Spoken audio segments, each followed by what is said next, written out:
skänkel. Så att hon slappnar av och blir lite lägre i formen. Så, exakt. Ta mig sådär långsamt och lugnt, exakt, tills hon faktiskt väntar på dig så att du kan hålla om med benen. Bra. Det är bra.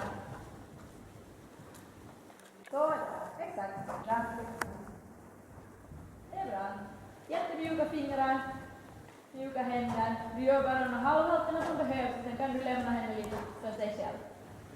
Sen rider du ut i alla hörn och rider hela tiden lite öppna. Sen använder hela kroppen.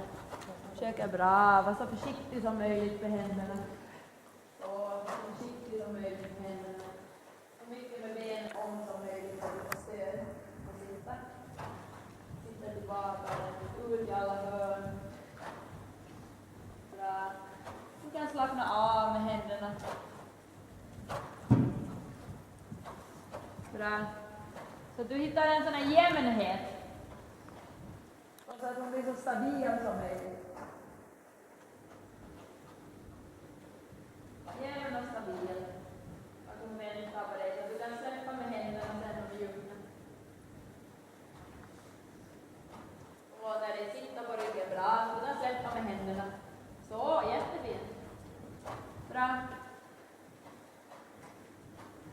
Så att du får en känsla av att hon bär upp dig med sin rygg. Höger skänkel, höger tygen. Höger skänkel, höger tygen. Hålla lite kontakt med höger tygen tills hon släpper till ordentligt. Du behöver inte böja halsen så jättemycket här. Bara den där kontakten. Exakt. Kontakt med höger. Exakt. Kontakt med höger tills hon verkligen släpper till. Bara kontakt med höger skänkel. Sitter bak ordentligt. Håller om lite med höger skänkel. Lite kontakt bara med höger skänkel. Tills hon släpper till. Du får vara ganska försiktig.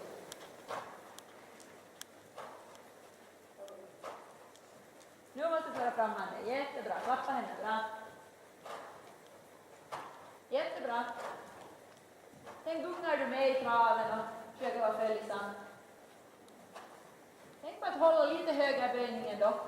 Undan i höger skänkel så att du inte syr utåt när du går in i hörnet. Tryck henne utåt med höger skänkel och höger tyga.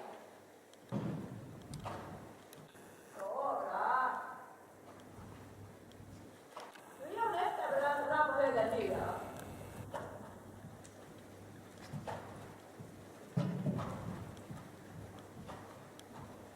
Bra, för fram handen sen.